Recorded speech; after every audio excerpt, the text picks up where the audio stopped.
हाँ भाई बच्चों, लास्ट टाइम मैं आपको डायरेक्शन को साइन बता रहा था, तो चलो डायरेक्शन को साइन में एक दो क्वेश्चन और कर लेते हैं, ठीक है। तो क्वेश्चन लिखो, इफ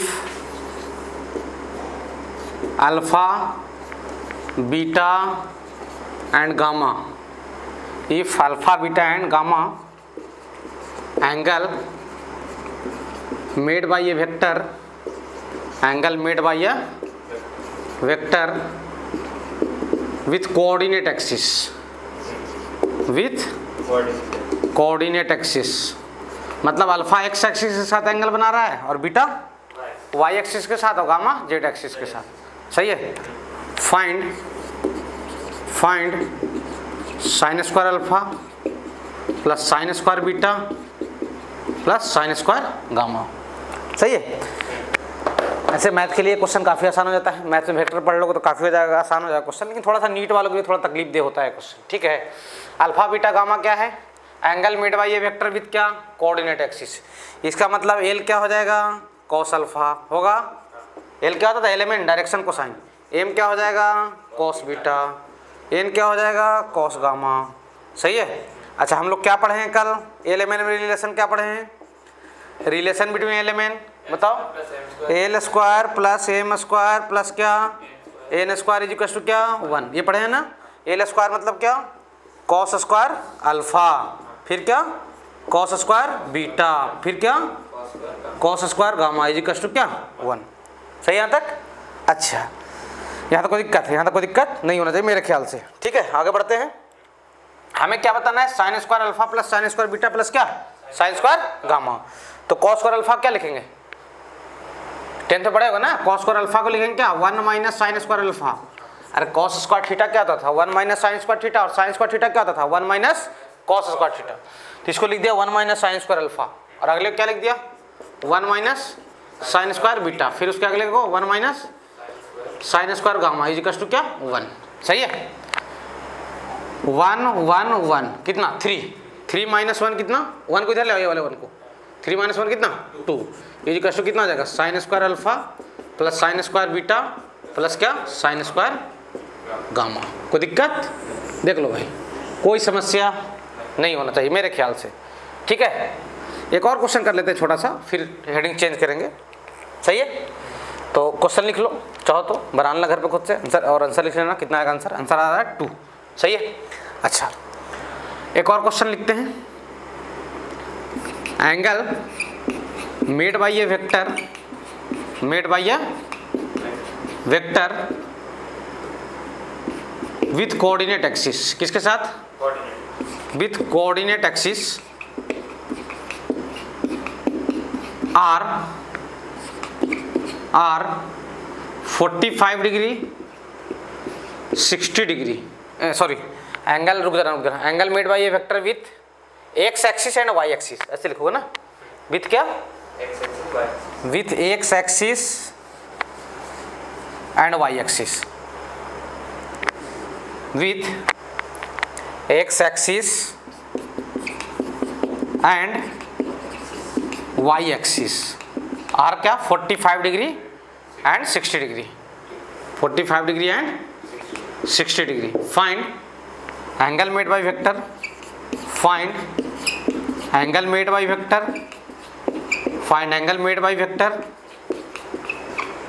विथ जेड एक्सिस। बताइए वेक्टर जेड एक्सिस के साथ कितना एंगल बनाएगा, सही है। कोई दिक्कत? बहुत आसान सा क्वेश्चन है। मैथ में ऐसे क्वेश्चन तो बराबर मिलेंगे क्लास 12th वाले वेक्टर वाले पोर्शन में, है ना। बस वाई वालों को नहीं मिलता है, तो यहाँ पे मैं बता दे रहा हूँ, ठीक है। क्या लिखेंगे? हम लोग जानते हैं कि L square plus M square plus N square कितना होता है? 1 होता है। एल की वैल्यू क्या होता है? कॉस अल्फा, है ना। यानी ये क्या हो जाएगा? कॉस स्क्वायर अल्फा मतलब कितना? 45 डिग्री, फिर क्या? कॉस स्क्वायर एम मतलब क्या? बीटा, एम मतलब कॉस बीटा ना, तो कॉस स्क्वायर क्या? 60 degree plus N square is equal to कितना हो जाएगा? 1, सही है। अच्छा, कॉस 45 कितना होता है भाई? कॉस 45 की वैल्यू कितना होता है? 1/√2, तो इसको लिख देंगे 1/√2 का होल स्क्वायर। कॉस 60 क्या होता है? 1/2 का whole square plus N square is equal to कितना? 1, सही है। यहाँ तक देख लो, यहाँ तक कोई समस्या नहीं ना। अच्छा, 1/√2 का स्क्वायर, 1 का स्क्वायर 1, √2 का स्क्वायर 2, तो ये क्या आ जाएगा? 1/2 प्लस क्या? 1/4 प्लस क्या n स्क्वायर इक्वल टू क्या 1। सही है यहाँ तक? देखो यहाँ तक सही है। अच्छा ये दोनों को ऐड कर लो, ऐड तो करना जानते ही होगे। 1/2 प्लस 1/4 आ जाएगा 3/4। कितना आ जाएगा? 3/4 plus n square equal to क्या 1। अब 3/4 इधर प्लस में होता जाएगा, कहाँ में आ जाएगा? माइनस में। तो n स्क्वायर की वैल्यू कितना आ जाएगा? 1 माइनस क्या 3/4। सही है यहाँ तक? देख लो तो 1 माइनस 3/4, 4 1 जा 4, 4 माइनस 3 1। सही है? तो n स्क्वायर की वैल्यू कितना हो जाएगा? 1/4। सही है? तो n की वैल्यू कितना हो जाएगा भाई? स्क्वायर हो जाएगा तो क्या बन जाएगा? रूट। तो 1/4 का रूट कितना? Plus minus 1/2। अभी फिलहाल आप 1/2 ही रखो, है ना, ट्रिग्नोमेट्री की ज्ञान नहीं है तो ठीक है। माइनस 1/2 भी रखो, कोई दिक्कत नहीं है, माइनस 1/2 पे भी आंसर आएगा, है ना। क्वेश्चन में आपके लिए ये मेंशन रहेगा जो एंगल है वो एक्यूट एंगल है। कौन सा एंगल है? मतलब 90 से क्या है? कम है, तब 1/2 रखना, ठीक है। मतलब क्वेश्चन में ये बात मेंशन कर सकते हो, है ना। Angle made by the vector with Z axis is acute. क्या है वो? एक्यूट। अच्छा एन को क्या लिखते हैं यार? कॉस गामा ना। कॉस की वैल्यू 1/2 कब होता है? 60 पे। तो गामा कितना आ जाएगा? 60 डिग्री। गामा कितना हो जाएगा? 60 डिग्री। Correct answer. देख लो भाई, कोई समस्या नहीं, ठीक है। लिख लो स्क्रीन पॉज करके यहाँ तक। सही है? कोई दिक्कत नहीं जाना चाहिए। सही है? तो ये सब क्वेश्चन बेस्ड थे किस पे? ये सब क्वेश्चन बेस्ड थे डायरेक्शन कोसाइन पे। डायरेक्शन कोसाइन तो और चाहो तो और क्वेश्चन हो सकता है इसमें, ठीक है, लेकिन हम लोग इसको यहीं पे ख़त्म करते हैं। किसको? डायरेक्शन कोसाइन को, ठीक है। डायरेक्शन कोसाइन को ओवर बोलते हैं और हम लोग आगे बढ़ते हैं। नया हेडिंग हम लोग स्टार्ट करते हैं। लिख लीजिए यहाँ तक, स्क्रीन पॉज कीजिए, फटाक से लिखिए। सही है? मिटा रहा हूँ भाई। हम लोग नए हेडिंग की तरफ चलते हैं और नया हेडिंग होगा अपना पैरेलल वेक्टर्स। नया हेडिंग होगा क्या? Parallel vectors. इसमें थोड़ा सा अपन ठहर जाएंगे, ठीक है, और थोड़ा चर्चा होगा इसमें, चीज़ों को समझेंगे ज़्यादा अच्छे तरीके से। सही है? यहाँ तक कोई समस्या नहीं जाना चाहिए। हम लोग आगे बढ़ते हैं। क्या पढ़ेंगे अब? Parallel vectors. क्या पढ़ेंगे? Parallel vectors.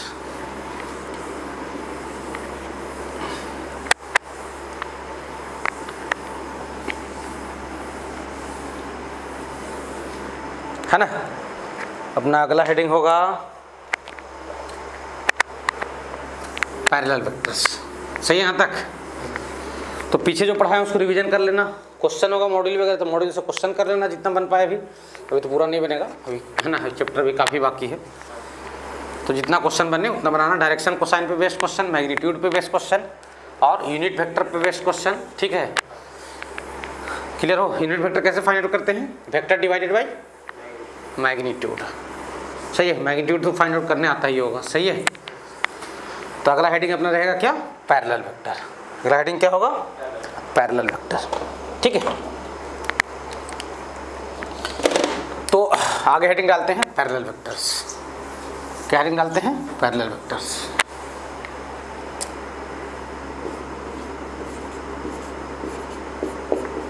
Parallel vectors. सबसे पहले चीज को समझते हैं, ठीक है। क्या होता है कि पैरेलल वेक्टर बच्चों को लगता है कि ये आसान है, मतलब है तो आसान, लेकिन है ना बच्चों को प्रॉपर ज्ञान नहीं होता इसमें। है तो आसानी चीज़ है, कोई टफ नहीं है ना। तो पैरेलल वेक्टर का पहले हम लोग डिफिनेशन लिख लेते हैं। क्या लिख लेते हैं? डिफिनेशन, ठीक है, कि पैरेलल वेक्टर होता क्या है। क्या लिखोगे? टू वेक्टर्स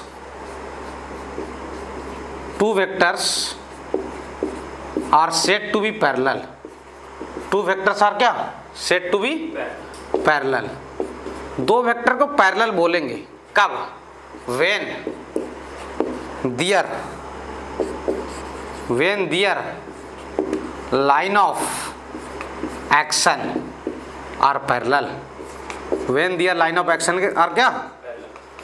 हम लोग दो वेक्टर को पैरेलल तब बोलेंगे जब उनका लाइन ऑफ एक्शन क्या हो? पैरेलल हो। हम लोग दो वेक्टर को पैरेलल कब बोलेंगे? जब उनका लाइन ऑफ एक्शन क्या हो? पैरेलल हो। समस्या ये जाता है बच्चों के सामने कि सर लाइन ऑफ एक्शन क्या है, आप बताए नहीं। हाँ, लाइन ऑफ एक्शन तो नहीं बताया हूँ, लेकिन कोई बड़ी चीज़ नहीं है, मैं इनडायरेक्टली मैं आपको बता ही चुका हूँ लाइन ऑफ एक्शन होता क्या है। तो पहले हम लोग लाइन ऑफ एक्शन देखते हैं होता क्या है। सही है? जैसे ये मान लो कोई वेक्टर है, ये क्या है, कोई वेक्टर है। तो ये जो डंडा हुआ ना, ये डंडा जिसको मैग्नीट्यूड बोल रहे थे पिछले क्लास में, दिस इज कॉल्ड क्या, लाइन ऑफ एक्शन।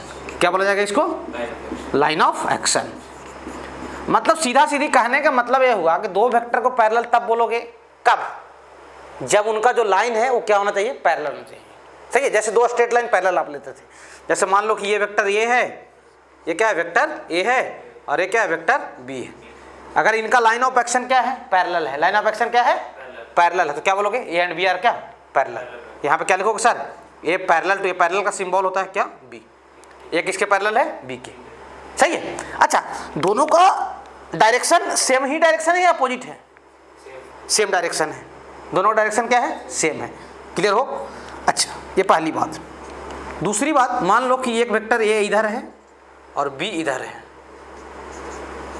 सही है, तो ये भी पैरेलल है। क्या है, ये भी क्या है, यहाँ क्या लिखोगे, ए पैरेलल टू क्या, बी। ये दोनों भी पैरेलल हैं और ये दोनों भी पैरेलल है, बिकॉज पैरेलल के लिए कंडीशन क्या है, उनका लाइन ऑफ एक्शन क्या होना चाहिए, पैरेलल होना चाहिए, तभी वेक्टर क्या होंगे, पैरेलल होंगे। क्लियर हो। तो ये भी दोनों वेक्टर, ये भी जो दोनों का पेयर है वो क्या है, पैरेलल है, और ये भी पेयर क्या है, पैरेलल है। क्लियर हो।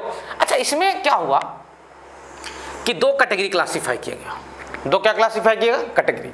जैसे मैं आपको बताऊं तो पहला ये वेक्टर ए है और ये क्या है, बी है। छोटी छोटी बातें हैं, समझेंगे इसको। तो अगर दोनों का डायरेक्शन सेम हो, डायरेक्शन क्या हो, सेम, तो इसको लाइक वेक्टर बोलेंगे। क्या बोलेंगे, लाइक। क्या बोलेंगे, नाम दिया गया लाइक। अच्छा, और मान लो कि एक इधर है, एक इधर है और एक इधर है, तो इसको क्या बोलोगे, अनलाइक। क्या बोलोगे, टर्म है, याद रखने हैं, कभी आ जाएगा, है ना। सही है, ये सब टर्म्स हैं। अगर दोनों का डायरेक्शन सेम हो तो वेक्टर क्या बोलेंगे, लाइक, और दोनों का डायरेक्शन अपोजिट हो तो वेक्टर क्या बोलेंगे, अनलाइक बोलेंगे। क्या बोलेंगे, अनलाइक बोलेंगे। क्लियर हो यहाँ तक, यहाँ तो कोई समस्या नहीं है सर। सही है। अच्छा, मान लो कि मैं आपसे एक छोटा सा बात कर रहा हूँ, पैरेलल पे ही चर्चा चल रहा है, एक बोलूँगा निगेटिव वेक्टर। क्या बोलूँ, हाँ ना, छोटा सा बात है, उसको भी इसी के साथ, मतलब पैरेलल का ही वो टाइप्स है। निगेटिव वेक्टर, निगेटिव, तो निगेटिव वेक्टर्स नाम से आप क्या समझ रहे हो कि वेक्टर का क्या होना चाहिए, निगेटिव। वेक्टर क्या होना चाहिए, मतलब डायरेक्शन क्या होना चाहिए उसका, उल्टा, है ना। सही है। निगेटिव वेक्टर उसको बोलेंगे two vectors A and B, दो वेक्टर हैं क्या, ए एंड क्या, B, are said to be negative, are said to be क्या, निगेटिव। उनको निगेटिव बोलेंगे कब, वेन वेक्टर के पास कितने चीज होते हैं, डायरेक्शन, मैग्नीट्यूड और डायरेक्शन। वेन कब, वेन दियर, जब उनका क्या, मैग्नीट्यूड क्या हो, सेम हो, और डायरेक्शन क्या हो, अपोजिट हो। वेन दियर मैग्नीट्यूड्स आर क्या, same, when their magnitude are क्या, सेम, उनका मैग्नीट्यूड क्या हो, सेम हो, मैग्नीट्यूड क्या हो, सेम हो, बट डायरेक्शन इज क्या, अपोजिट। बट डिरेक्शन मतलब क्या, डायरेक्शन, डायरेक्शन इज क्या, अपोजिट, लेकिन उनका डायरेक्शन क्या हो, अपोजिट हो, डायरेक्शन क्या हो, अपोजिट हो। दो वेक्टर ए और बी हैं, दो वेक्टर क्या हैं, ए एंड बी हैं, उनको एक दूसरे का निगेटिव कब बोला जाएगा, एक दूसरे का निगेटिव कब बोला जाएगा, जब उनका मैग्नीट्यूड क्या हो, सेम हो, मैग्नीट्यूड क्या हो, सेम हो, और डायरेक्शन क्या हो, अपोजिट हो। चलो कैसी बात कर रहे हो सर, जैसे ये मान लो कि ए वेक्टर है, ये क्या है, ए वेक्टर है, आपको दिखाना है माइनस ए। क्या दिखाना है, माइनस ए, तो डंडा का लेंथ यही रखना भैया, डंडा का लेंथ यही रखेंगे, ये डंडा है, और बस डायरेक्शन क्या करेंगे, पलट देंगे। तो ये अगर वेक्टर ए है तो ये वाला क्या हो जाएगा, माइनस, क्या हो जाएगा, माइनस। डंडे का लेंथ वही रखना, मतलब मैग्नीट्यूड क्या है, सेम है, और डायरेक्शन क्या है, अपोजिट। तो ये दोनों वेक्टर क्या बोलेंगे, एक दूसरे क्या है, निगेटिव। जैसे मान लो कि ऐसा आपको बोल दे कि इसका निगेटिव बनाओ भाई, इसका क्या बनाओ, निगेटिव। सही है। तो आप चाहो इसी पे एरो पलट दोगे ना, ये एरो को हटा कर, तो वो भी निगेटिव हो जाएगा। मेरी बात समझ में आ रही है, मतलब ये एरो है ना, यहाँ पे एरो दे दोगे तो इस वेक्टर को समझोगे तो क्या आ जाएगा, निगेटिव। मतलब ऐसे, ये आपका ए है तो एक ऐसा ही डंडा बनाओ पैरेलल, और जस्ट क्या कर दो, उल्टा कर दो, ये माइनस ए हो जाएगा। ठीक है, क्लियर हो। अच्छा, ध्यान देना, जैसे मान लो कि ये आपका बी वेक्टर है, क्या ये बी है, अब आपसे पूछा गया भाई माइनस बी बताओ, क्या बताओ, माइनस में। क्या करना है, डंडा को पलट देना है बस, सही है। तो ये क्या हुआ, निगेटिव वेक्टर हुआ। क्या हुआ, निगेटिव वेक्टर हुआ। स्क्रीन पॉज कीजिए यहाँ तक और लिखिए जल्दी से, ठीक है। कोई समस्या नहीं जाना चाहिए मेरे ख्याल से, यहाँ तक कोई समस्या नहीं जाना चाहिए, ठीक है, सही है। चलिए मिटा रहा हूँ भाई। तो यहाँ तक कोई दिक्कत नहीं है। अभी ये सब छोटी छोटी बातें हैं, छोटे छोटे चीज़ हैं जिनको दिमाग में बैठा कर रखना है। सबसे पहले पैरेलल वेक्टर होता क्या है इसको समझ लीजिए। पैरेलल वेक्टर किसको बोला जाता है, दो वेक्टर को पैरेलल कब बोलेंगे, जो पढ़े हो अभी तक पैरेलल में, दो वेक्टर को पैरेलल कब बोलोगे, two vectors are said to be parallel when their line of action are क्या, पैरेलल, जब उनके लाइन ऑफ एक्शन क्या हो, पैरेलल हो। लाइन ऑफ एक्शन मतलब डंडा है ना, वेक्टर का जो डंडा है, लाइन ऑफ एक्शन क्या हो, पैरेलल हो, तो वेक्टर क्या बोलेंगे हम लोग, पैरेलल बोलेंगे। क्लियर हो। अच्छा मान लो कि दोनों वेक्टर सेम डायरेक्शन में है, क्या है, सेम डायरेक्शन में, तो उसको क्या बोलेंगे, लाइक, मतलब पैरेलल का ही एक वैरायटी है क्या, लाइक। और दोनों का डायरेक्शन अपोजिट हो जाए तो उसको क्या बोल देंगे, अनलाइक। ये बात हुई। तीसरी बात क्या हुई, निगेटिव वेक्टर। निगेटिव वेक्टर किसको बोलेंगे भाई, कि मैग्नीट्यूड क्या हो, सेम हो, मैग्नीट्यूड क्या हो, सेम हो, बट डायरेक्शन क्या हो, अपोजिट। अच्छा मैं तुमसे पूछूं कि vector A and minus A and minus A है ना, आर लाइक और अनलाइक, ये लाइक है कि अनलाइक है, अनलाइक है। क्यों, डायरेक्शन क्या है, उल्टा है और पैरेलल है, सही है। तो ए एंड माइनस ए आर क्या, अनलाइक, सही है। यहाँ तक कोई दिक्कत नहीं। अच्छा मुझे एक बात बताओ, एक समझने वाली बात है कि थोड़ा समझते हैं है ना, और नोट करके उसको लिखेंगे। पहले समझ लेते हैं तब लिखेंगे, और ये आपको बहुत काम देने वाला है। मतलब होता क्या है कि मैक्सिमम लोग बताते हैं तो बच्चों को इस पर थोड़ा फोर्स नहीं करवाते हैं या फिर नहीं भी बताते हैं, तो उसको देख लेते हैं क्या बात है भाई। मान लो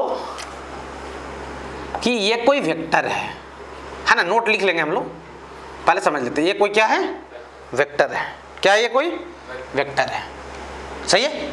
अच्छा इस डंडा को, ये जो वेक्टर दिखाई दे रहा है, इस वेक्टर को मैं क्या करूं, क्या करूं, इसको ऐसे पकड़ के सरका दूं पैरेलली, पैरेलली नीचे पकड़ के ले आऊं, कहां ले आऊं, नीचे, मतलब ऐसा पैरेलली नीचे शिफ्ट कर दूं, पैरेलली शिफ्ट करूं, ऐसा शिफ्ट करूं कि ये दोनों लाइन क्या रहे, पैरेलल रहे, लाइन क्या रहे, पैरेलल रहे, मतलब डंडे को पैरेलली ऐसे शिफ्ट कर रहे हैं, डंडे को क्या कर रहे हैं, पैरेलली शिफ्ट कर रहे हैं। डंडा को मान लो कि मैं पैरेलली शिफ्ट कर दिया, तो पैरेलली शिफ्ट करने से क्या इसके मैग्नीट्यूड पे कोई इफेक्ट पड़ा, नहीं। मैग्नीट्यूड किसको बोलते हैं, लेंथ ऑफ डंडा, डंडे को लेंथ को मैग्नीट्यूड बोलते हैं। तो भाई पैरेलली शिफ्ट करने से क्या मैग्नीट्यूड पे कोई इफेक्ट पड़ा, नहीं पड़ा, पड़ा कि नहीं पड़ा, नहीं पड़ा। अच्छा ठीक है सर, कोई इफेक्ट नहीं पड़ा। क्या इसके डायरेक्शन पे कोई इफेक्ट पड़ा, तो वेक्टर के पास कितने चीज थे भाई, मैग्नीट्यूड और डायरेक्शन। क्या पैरेलली शिफ्ट करने से ये दोनों चीज में कोई फर्क पड़ा, नहीं पड़ा, सही है, कोई फर्क नहीं पड़ा। तो क्या इसको भी वेक्टर ए बोल देते नाम, तो कोई दिक्कत है क्या, क्यों नहीं बोल सकते भाई, बोल सकते नहीं बोल सकते। अरे भाई आप समझो बात को, वेक्टर के पास दो चीज थे, कितने चीज थे, क्या पैरेलली शिफ्ट करके लाए तो दोनों चीज में से कोई चीज चेंज हुआ, ना तो मैग्नीट्यूड चेंज हुआ, ना ही क्या चेंज हुआ, डायरेक्शन चेंज हुआ, ना ही मैग्नीट्यूड चेंज हुआ, ना ही क्या चेंज हुआ, डायरेक्शन चेंज हुआ। तो क्या इस वेक्टर का भी नाम हम वेक्टर ए बोल दें तो कोई दिक्कत है क्या, नहीं। क्लियर हो, यानी सर कहना क्या चाहते हैं कि किसी भी वेक्टर को जरूरत पड़ने पे पैरेलली शिफ्ट किया जा सकता है। अगर जरूरत पड़ा तो वेक्टर को पैरेलली शिफ्ट किया जा सकता है या आगे बढ़ाया जा सकता है, मतलब इसको उठा के यहाँ ला सकते हो। जैसे मान लो कि ये कितना है, 2 सेंटीमीटर है ना, या 2 यूनिट है, कितना है, 2 यूनिट है लेंथ, और इसको पकड़ के ऐसे ले आते हैं आगे, है ना, और ये भी 2 यूनिट ही रखते हैं, तो इसका भी नाम क्या रखेंगे, यही रखेंगे, सही है। क्लियर हो, कोई दिक्कत, पैरेलली कहीं भी शिफ्ट करके आप लेके चल दो उसको, ये भी लेंथ कितना है, 2 यूनिट है, सही है। 2 समझने के लिए लिए, ऐसा नहीं कि 2 ही होगा, ठीक है। तो क्या लिखोगे, एनी वेक्टर कोई भी वेक्टर को इज शिफ्टेड, ये नोट वाली बात है, is shifted parallel to itself, shifted parallel to itself, किसी भी वेक्टर को उसके पैरेलल शिफ्ट किया जा सकता है अकॉर्डिंग टू रिक्वायरमेंट। जरूरत पड़ी तो रिक्वायरमेंट के हिसाब से शिफ्ट किया जा सकता है अकॉर्डिंग टू रिक्वायरमेंट्स। जरूरत के हिसाब से किसी भी वेक्टर को पैरेलल शिफ्ट किया जा सकता है। जैसे मैं आपको बढ़िया एग्जांपल बताऊं तो पैरेललोग्राम पे आइए। किस पे आइए? पैरेललोग्राम पे, है ना। थोड़ा पैरेललोग्राम नहीं दिखाई दे रहा ना यार, बड़ा छोटा हो गया ना। चलो एक पैरेललोग्राम बनाते हैं। क्या बनाते हैं? पैरेललोग्राम। अब सब मान लेना पैरेललोग्राम है, ठीक है। पैरेललोग्राम में क्या होता है? ये दोनों साइड क्या रहते हैं? पैरेलल रहते हैं। और ये दोनों लेंथ क्या होता है? इक्वल होता है या अनइक्वल होता है? इक्वल होता है। पक्का? सही है। ये दोनों लेंथ क्या होता है? थोड़ा ऐसा बनाता हूँ अच्छा टाइप का पैरेललोग्राम, ठीक है। अच्छा, ये दोनों लेंथ इक्वल होता है और ये दोनों लेंथ भी क्या होता है? इक्वल होता है। सही है यहाँ तक? मान लो कि इस वेक्टर का नाम दिया ए। क्या नाम दिया? ए। तो ये तो पैरेलल आया है ना एक तरीके से यहाँ पे। तो क्या इसके लेंथ में कोई फर्क पड़ा? पैरेललोग्राम में पढ़े होगे ये 3 सेंटीमीटर, तो ये भी कितना? 3 सेंटीमीटर। तो इसको भी क्या बोलेंगे? ए। क्या बोलेंगे इसको? अगर इसका नाम बी बोल दें, क्या बोल दें? बी, तो इसको क्या बोलेंगे? कैसे? ऐसे। अच्छा बच्चों एक छोटी सी बात, अगर मैं इस एरो को पलट देता, ये वाले एरो को, इस एरो को यहाँ ऐसे दिखाता, तो इसको क्या बोलते हैं? ए या माइनस ए?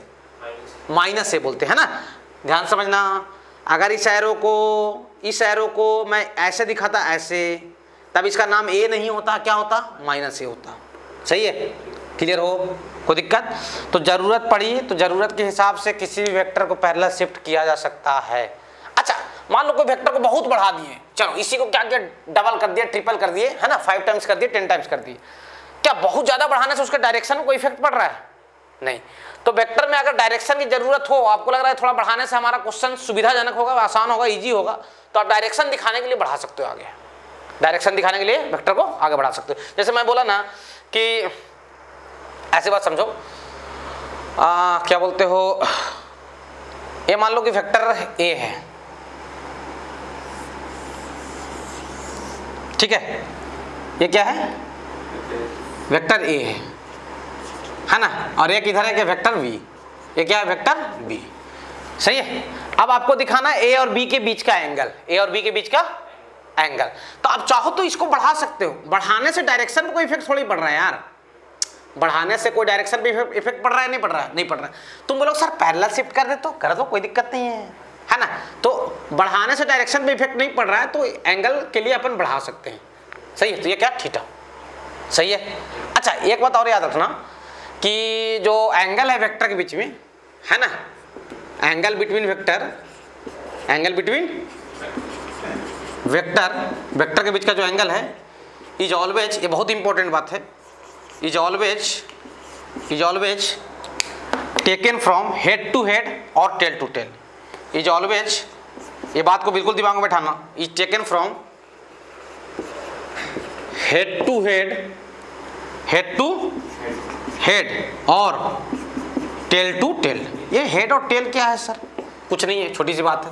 ये वेक्टर होता है ना, मैं शुरू में नहीं बताता, साथ देख लो। इसको बोलते थे क्या? हेड। और इसको क्या बोलते हैं? टेल। एरो वाले पोर्शन क्या बोलते हैं? हेड। और पीछे वाले पोर्शन क्या बोलते हैं? टेल। तो दो वेक्टर के बीच का कभी एंगल आपको लेना हो ना, तो एंगल हमेशा हेड टू हेड लेते हैं या टेल टू टेल लेते हैं। या फिर आप ऐसे याद कर सकते हो, याद करने का एक तरीका होता है, या तो दोनों वेक्टर आने चाहिए या दोनों जाने चाहिए, या तो दोनों वेक्टर आने चाहिए या दोनों जाने चाहिए। जैसे मान लो कि मैं आपसे पूछूं, समझो बात को, मैं लिखा क्या हूं, पहले उसको समझते हैं। और एक ये वेक्टर है ना, एक ये वेक्टर है। मैं पूछूं कि ये दोनों के बीच का एंगल कहाँ है? वेक्टर ए और वेक्टर बी के बीच का एंगल कहाँ है? वेक्टर ए और वेक्टर बी के बीच का एंगल कहाँ है? तो बहुत सारे बच्चे कंफ्यूज होकर बोल देंगे क्या बताऊं सर? हाँ, वो बोल देंगे सर ये वाला एंगल ए और बी के बीच का एंगल है, क्या ये एंगल होगा क्या? नहीं, ये गलत है। अगर हबड़ाकर आप इस एंगल को बोल दिए कि ए और बी के बीच का एंगल है, तो ये क्या है? गलत है। क्यों? एक का यहाँ पे क्या है? हेड, और दूसरे का यहाँ पे क्या है? टेल। तो एंगल हेड टू हेड लेंगे या टेल टू टेल लेंगे। तो कैसे करें सर? अब तब क्या करें?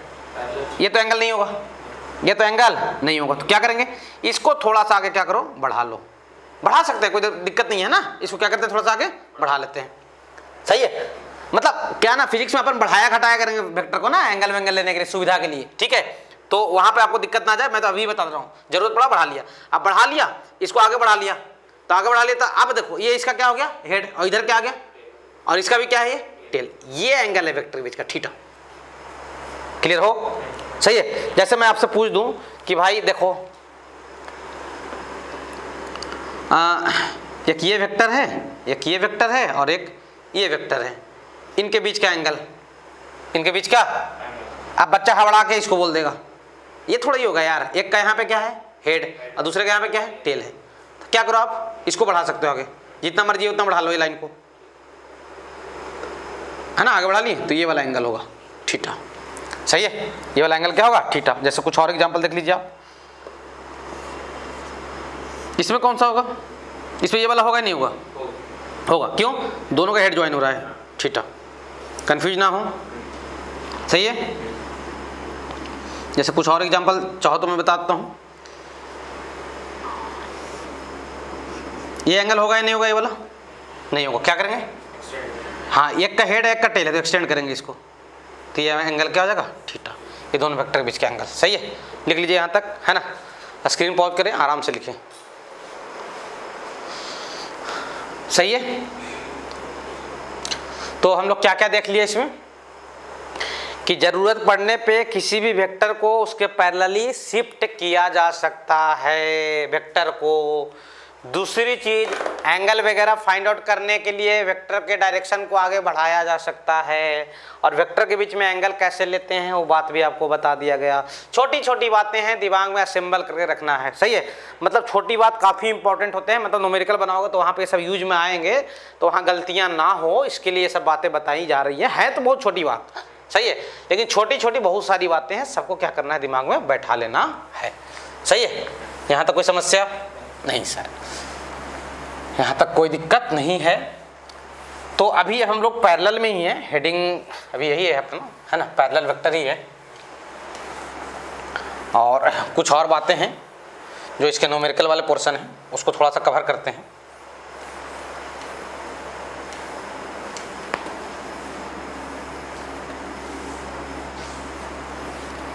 यहाँ तक कोई समस्या नहीं जाना चाहिए, ठीक है मेरे ख्याल से।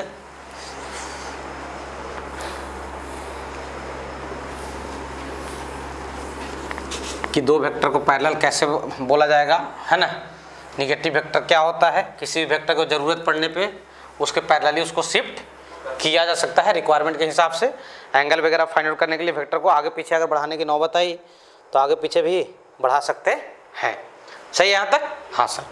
चलिए थोड़ा और देखते हैं, कुछ और बातें देखते हैं ना और समझते हैं। जैसे मैं आपको बोल दिया कि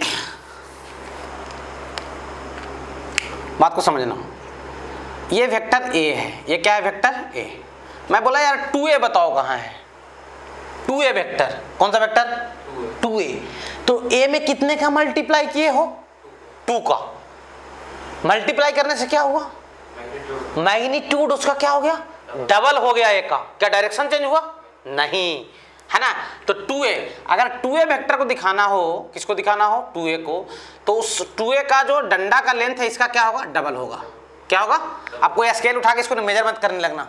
मतलब मान लो ये 2 सेंटीमीटर है तो 4 है, ये नहीं कि सर डबल तो आपका नहीं दिख रहा डायग्राम में, है ना, बेवकूफ़ बना रहे हो। ये क्या है 2a है, ये क्या है 2a, इसको b नाम देते हैं ना 2a का। 2a का नाम क्या है b। सही है, कोई दिक्कत? सही है। अगर मैं बोलूँ कि बच्चा तुम 3a दिखा दे, क्या दिखा दो 3a।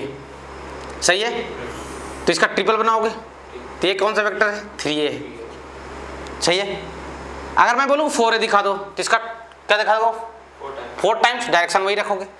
अगर भाई मैं बोलूँ कि भाई आप ये दिखाओ a/2 दिखाओ, क्या a/2, तो a/2 क्या करोगे, हाफ कर दोगे, ये a/2 वेक्टर है।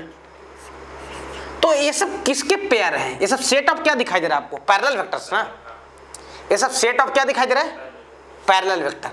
देखो a, 2a, 3a, a/2, है ना। अगर मैं बोलूँ कि भाई -2a बताओ, क्या बताओ -2a, माइनस क्या 2a। सही है, तो -2a क्या आ जाएगा, डायरेक्शन क्या आ जाएगा उसका उल्टा हो जाएगा, और मैग्नीट्यूड डबल रहेगा, तो -2a ऐसा होगा। होगा कि नहीं होगा, होगा। हाँ सर, ये तो -2a है। तो मैं ये बोल सकता हूं कि a 2a 3a 4a 5a 6a 7a 8a -5a -4a -3a ये सब सेट ऑफ क्या है, पैरेलल वेक्टर्स हैं। सेट ऑफ क्या है, पैरेलल वेक्टर्स। मतलब कहने का मतलब ये है कि a and lambda A, lambda कोई भी नंबर हो सकता है भाई, निगेटिव पॉजिटिव कोई भी। वेक्टर ए, ध्यान से समझना, and lambda A are sets of क्या, parallel vectors. Are sets of क्या, पैरेलल वेक्टर्स। मतलब बोलना क्या चाह रहे हो सर आप? देखो बोलना मैं ये चाह रहा हूं, नोट करके लिखना इसको, है ना, बहुत इंपॉर्टेंट बात है, छोटी बात है, काफी इंपॉर्टेंट है। If vector A and B are parallel, vector A and B are क्या, पैरेलल। बहुत लोग रटवा देते हैं, लेकिन मेरा काम है आपको फील करवाना चीजों को, तब रटवाना, ठीक है। Vector A and B are क्या, देन बी को क्या बोल सकते हैं, बी क्या हो सकता है सर, बी 2a हो सकता है, बी 3a हो सकता है, बी 4a हो सकता है, बी 5a हो सकता है, बी -2a हो सकता है नहीं हो सकता है ना। यानी बी क्या हो सकता है, लैम्डा ए हो सकता है, बी क्या हो सकता है, लैम्डा। अच्छा कोई उठा, मैं तो सर ए को लैम्डा भी लिखूंगा, लिख लो, कोई दिक्कत नहीं है। बी को लैम्डा ए लिखो या फिर ए को क्या लिखो, लैम्डा भी लिखो। If two vectors A and B are parallel, then A is written as lambda times of B और B is written as lambda times of क्या, A। अगर दो वेक्टर A और B क्या हैं, पैरेलल हैं, A और B क्या हैं, पैरेलल हैं, तो anyone can be written as lambda times of क्या, अदर। कोई कंडीशन नहीं कि सर लैम्डा किसमें मल्टीप्लाई करना, किसी में भी कर सकते हो आप। कि अगर दो वेक्टर A और B क्या हैं, पैरेलल हैं, तो anyone can be written as lambda times of क्या, other. A is equals to lambda B और B is equals to क्या, lambda A। सही, यहाँ तक ये बहुत इंपॉर्टेंट बात है, छोटी बात है लेकिन काफी इंपॉर्टेंट है, VVI लगा सकते हो इसके ऊपर। सही है, आप इसको रट लेना, और कैसे रटना है मैं समझाया हूं आपको, उसके बाद बोल रहा हूं रटने के लिए, ठीक है यहाँ तक। अच्छा ठीक है, यहाँ तक कोई दिक्कत नहीं है। हम लोग क्या करते हैं, यहाँ तक कोई दिक्कत नहीं, क्या याद रखना है कि two vectors A and B are parallel, then A is equal to क्या, लैम्डा ए और बी इज इक्वल टू क्या, A is equal to lambda B, sorry A is equal to lambda B और B is equal to क्या, lambda A. सही यहाँ तक? हाँ sir यहाँ तक तो सही है। हम क्या करते हैं, दो वेक्टर एज्यूम करते हैं। Let vector a is equal to क्या, a1 i कैप और प्लस a2 j कैप और प्लस क्या, a3 k कैप। सही है। और b इज इक्वल टू क्या ले लेते हैं, b1 i cap plus b2 j cap और प्लस क्या, b3 k कैप। हमने दो वेक्टर एज्यूम किया, कौन, a एंड b। हमने कितना वेक्टर एज्यूम किया, दो वेक्टर a एंड b। सही है। Let a and b are parallel, हमने ऐसा मान लिया कि a और b क्या है, a एंड b आर क्या, पैरेलल। ए और बी क्या है, पैरेलल वेक्टर हैं, ठीक है सर। ए और बी क्या है, पैरेलल वेक्टर है। कोई समस्या यहाँ तक? ए और बी क्या है, पैरेलल है, कोई दिक्कत? अगर ए और बी पैरेलल हैं तो क्या बोल सकते हो सर, ये बोल सकते हैं क्या, ए इज इक्वल टू क्या बोल सकते हैं, lambda b. A is equal to क्या बोल सकते हैं, लैम्डा बी। सही है, बोल सकते हैं। अभी भी तो पढ़े ना यार, A and B are parallel, then A is written as क्या, लैम्डा टाइप्स ऑफ क्या, बी। हम तो sir B is equal to lambda A लिखेंगे, लिख लो, कौन मना किया है। ए इज इक्वल टू क्या, लैम्डा बी। सही है। ए की वैल्यू रखिए, ए की वैल्यू कितना है भाई, a1 i कैप प्लस क्या, a2 j कैप प्लस क्या, a3 k कैप। सही है। Is equal to lambda times of b1 i cap plus क्या, b2 j कैप प्लस क्या, b3 k कैप। सही, यहाँ तक देख लो, यहाँ तक कोई समस्या नहीं है। अब क्या करते हैं भाई, मल्टीप्लाई करते हैं वो लैम्डा को उधर में, इधर में को तो एज इट इज छोड़ दो, तो a1 i cap plus a2 j cap plus क्या, a3 k कैप। सही है। Lambda b1 i cap plus lambda b2 j cap और plus lambda b3 k cap. सही है। अच्छा, i वाले का मुकाबला किससे करवाओगे, i वाले से, j वाले का मुकाबला j वाले से, अब k वाले का मुकाबला। ये मुकाबला क्या होता है सर, मुकाबला मतलब इक्वल। ये i वाला i वाले के इक्वल होगा, j वाला j वाले के इक्वल होगा और k वाला k वाले के इक्वल होगा। सही। एक छोटा सा हेडिंग भी है, मैं उसको बता नहीं रहा हूँ, छोटा सा हेडिंग है, इक्वल वेक्टर। तो दो वेक्टर के इक्वल तभी बोल सकते हो जब उनका मैग्नीट्यूड और क्या, मैग्नीट्यूड और क्या, डायरेक्शन सेम हो। लिख लेना, लिखना चाहते हो तो, कि two vectors are said to be equal when their magnitude and direction are क्या, इक्वल। तो भाई a1 i कैप, तो भाई ये किसके, ये तो एक वेक्टर है, ये कहाँ है, i वाले में, तो ये किसके इक्वल होगा, i वाले के इक्वल होगा। भाई ये x डायरेक्शन में, तो x डायरेक्शन वाला किसके इक्वल होगा, x डायरेक्शन वाला के इक्वल होगा। तो ऑब्वियस सी बात है, इससे मुकाबला करवाएंगे। और इसका मैग्नीट्यूड कितना है A1 और इसका मैग्नीट्यूड क्या है लैम्डा V1, यानी A1 is to lambda V1 and A2 is to क्या lambda V2 and A3 is to क्या लैम्डा V3। सही है, तो आप चाहो तो लिख सकते हो इक्वल वेक्टर में छोटा सा एक हेडिंग है कि two vectors are said to be equal when क्या देयर मैग्नीट्यूड एंड डायरेक्शन है क्या इक्वल। सही है यहाँ तक। तो आप क्या बोलोगे सर A1 इज टू क्या लैम्डा V1 और A2 इज टू क्या लैम्डा V2 और A3 इज टू क्या लैम्डा V3। सही है, यहाँ से लैम्डा कितना आ जाएगा A1 बाई V1। अरे इसको डिवाइड मार दो भाई इधर लाके, लैम्डा कितना आ जाएगा A1 बाई V1। यहाँ से लैम्डा कितना आ जाएगा A2 बाई V2। यहाँ से लैम्डा कितना आ जाएगा A3 बाई V3। सही है, तीनों तो लैम्डा की ही वैल्यू है ना यार, तीनों किसकी वैल्यू है, यानी क्या बोल सकते हैं A1 by V1, A1 by क्या V1 इज टू क्या A2 by V2 is to क्या, ये तो बड़ा फेमस फार्मूला है ना, याद किए हुए क्लास 11th में। A1 by V1 is to क्या A2 by V2 is to क्या A3 by V3 is to lambda भी लिख सकते हो, कोई दिक्कत नहीं है। सही है, अगर दो वेक्टर पैरेलल हैं कौन A1 i cap plus A2 j cap plus A3 k cap and B1 i cap plus B2 j cap plus B3 k cap, तो इनका जो रेशियो है i वाले का रेशियो, j वाले का रेशियो और k वाले का रेशियो क्या होना चाहिए इक्वल होना चाहिए। अगर तीनों का रेशियो इक्वल रहा तो वेक्टर को क्या बोलोगे पैरेलल, अदरवाइज नहीं बोल सकते हो भाई, अदरवाइज नहीं बोल सकते हो। क्लियर हो। सही है, तो इसको क्या करना है याद रखना है। कैसे याद रखना है लिख लो कहीं पे। सही है, लिख दे रहा हूँ कि मान लो वेक्टर ए क्या है आपका A1 i कैप प्लस क्या A2 j कैप प्लस क्या A3 k कैप, इसको याद रखना है।